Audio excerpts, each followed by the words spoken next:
Sproget.dk er en samlet indgang til internettets informationer om dansk sprog. Her vil jeg vise dig, hvordan du kan bruge siden, alt efter hvilket sprogligt problem du vil undersøge.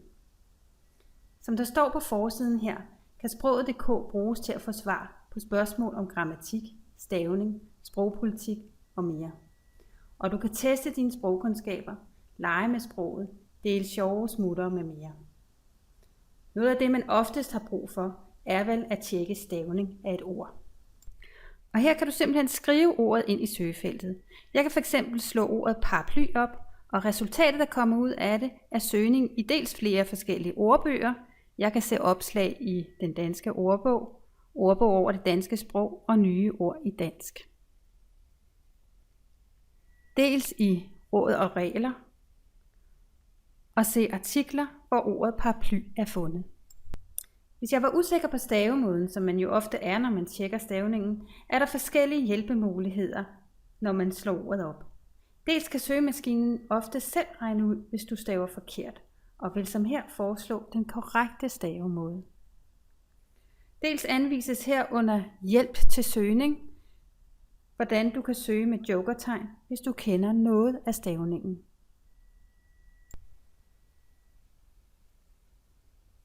Men udover stavning kan det også være et konkret sprogligt problem, du skal finde hjælp til at løse. F.eks. sammensatte ord, bindestreger, komma og tegnsætning, store og små bogstaver osv. Her skal du gå ind under fanen råd og regler. Her finder du beskrivelser af typiske sprogproblemer, Dansk Sprognævns huskesedler og retskrivningsreglerne, som de er skrevet bag retskrivningsordbogen. Så hvis du for eksempel bliver usikker på, om det hedder de grinede af ham eller de grinede ad ham, kan du gå ind her under råd og regler, gå ind under typiske problemer og under det, man ofte glemmer. Og her finder du ind til sproghjælp vedrørende brugen af ad eller af. Er du interesseret i at dykke dybere i sprogets regler og finurligheder, kan du finde spændende artikler under fanen temaer.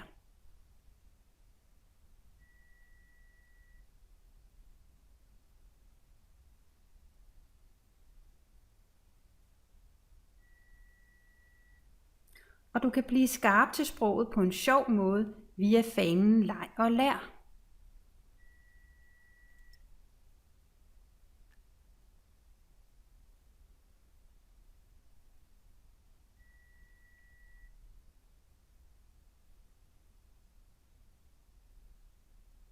Men det, der især gør Sproget.dk til en samlende portalindgang til det danske sprog, er den linksamling, du finder nederst på siden. Her kan du finde links til sproglige hjemmesider, f.eks. til danske og nordiske ordbøger, til ordbøger på andre sprog, til tosprogsordbøger, links til fagordbøger og sjove blogs og foreningers og institutioners hjemmesider med sprog. Jeg vil her fremhæve nogle af disse links, som ligger under danske ordbøger. Øverst finder du link til netudgaven af retskrivningsordbogen fra Dansk Sprognævn. Og den er fin at bruge, når du tjekker stavning af et ord. Her kan du vælge at søge på start eller slutningen af et ord.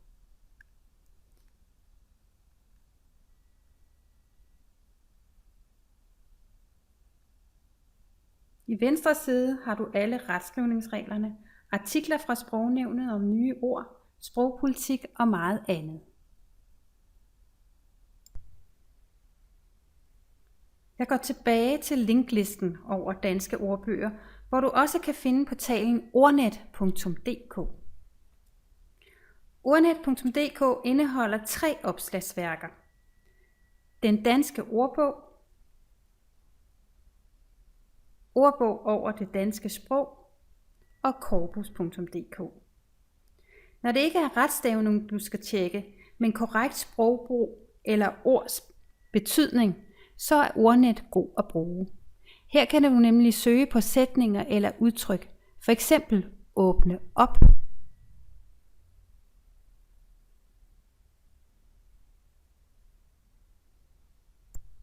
I den danske ordbog, som dækker moderne dansk fra 1950 og som løbende opdateres, oplyses det, at dette udtryk af nogle regnes for ukorrekt sprogbrug. Men i og med, at udtrykket er medtaget i den danske ordbog, er det altså et accepteret udtryk. Det jeg også kan se i dette opslag er beslægtede ord. Et eksempel på udtrykket brugt i en kilde, her Valbybladet. Og nedenunder angives, at udtrykket også kan anvendes i overført betydning, igen med eksempler. De 3 opslagsværker, som er medtaget i Ordnet, ligger som faner øverst. Det vil sige, at jeg kan også prøve at søge på åbne op i de 2 andre opslagsværker. En søgning i ordbog over det danske sprog giver åbne op intet resultat. Og det er fordi ordbog over det danske sprog er en historisk ordbog, der behandler dansk sprog fra 1700 til 1950. Jeg kan så gå videre til corpus.dk, som indeholder en samling af elektroniske tekster fra nyere tid, f.eks. fra aviserne. Her kan du finde eksempler på moderne dansk sprog, som det bruges af danskerne selv. Så hvis jeg i corpus.dk søger på åbne op, finder jeg forekomster af ordene åbne og op i nærheden af hinanden.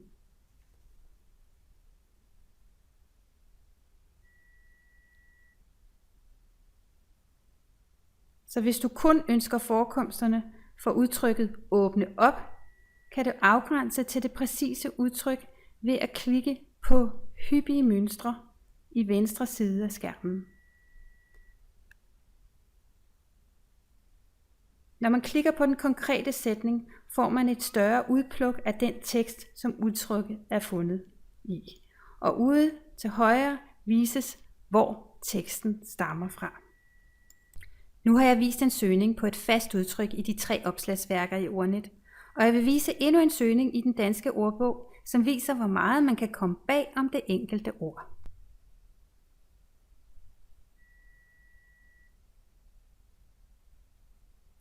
En søgning på ordet pose viser, at ordet både kan være et substantiv og et verbum, og den røde farve indikerer, at det altså er substantivet, jeg er inde på nu.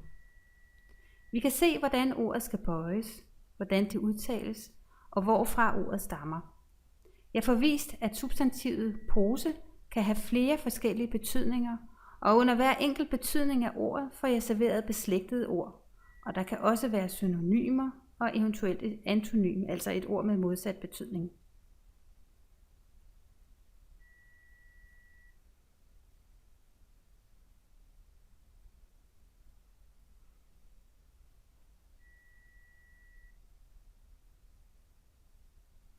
Hvis jeg scroller længere ned, vises de faste udtryk med ordet pose.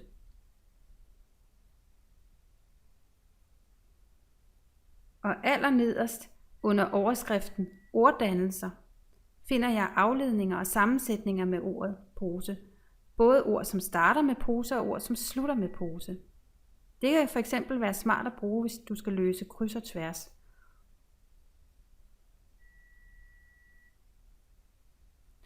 Og du kan få vist endnu flere ord, der starter med pose, ved at klikke på fanen alfabetisk liste.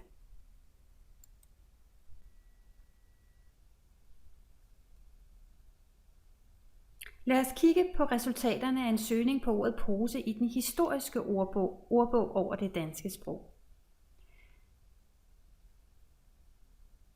Du kan se, at der her kommer 2 substantiver og 2 verber frem, fordi ordet historisk set har haft mange forskelligartede betydninger.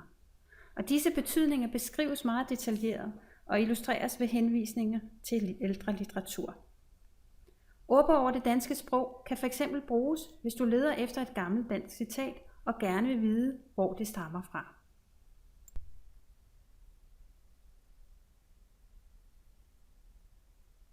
Henvisningerne angives forkortet, så hvis jeg for eksempel skal finde ud af, hvilken kilde det her er, så går jeg ind under forkortelser i venstre side af skærmen. Og her klikker jeg på kildefortegnelse.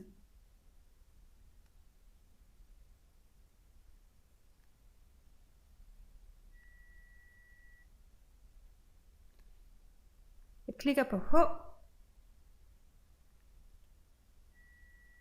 og scroller ned til forkortelsen harp.kr.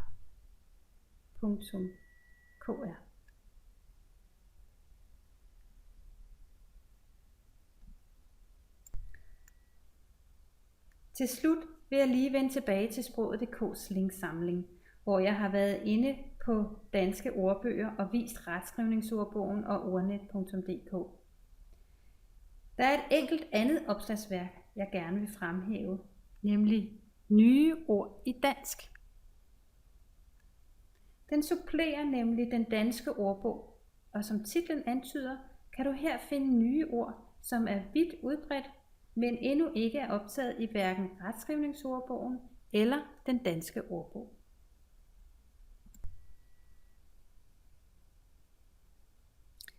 Linksamlingen indeholder ikke kun ordbøger, men også links til diverse fremmedsprogsordbøger, fag- og specialordbøger, oversættelsesværktøjer, tidsskrifter og indgange til diverse organisationer og institutioner, der arbejder med sprog. Langt de fleste links henviser til gratis sites.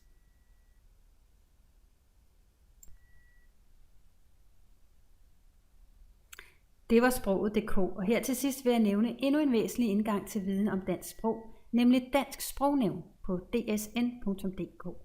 Her er jeg gået ind på nævnets hjemmeside, hvor du finder søgebokse til både retskrivningsordbogen og nye ord i dansk. Men der ligger også en mulighed for at få hurtig hjælp, hvis du er usikker på grammatikken. For eksempel på forskellen på ligge og lægge.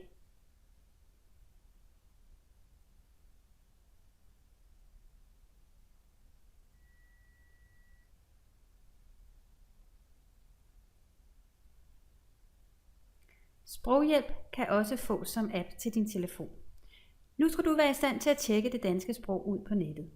God sprogjagt!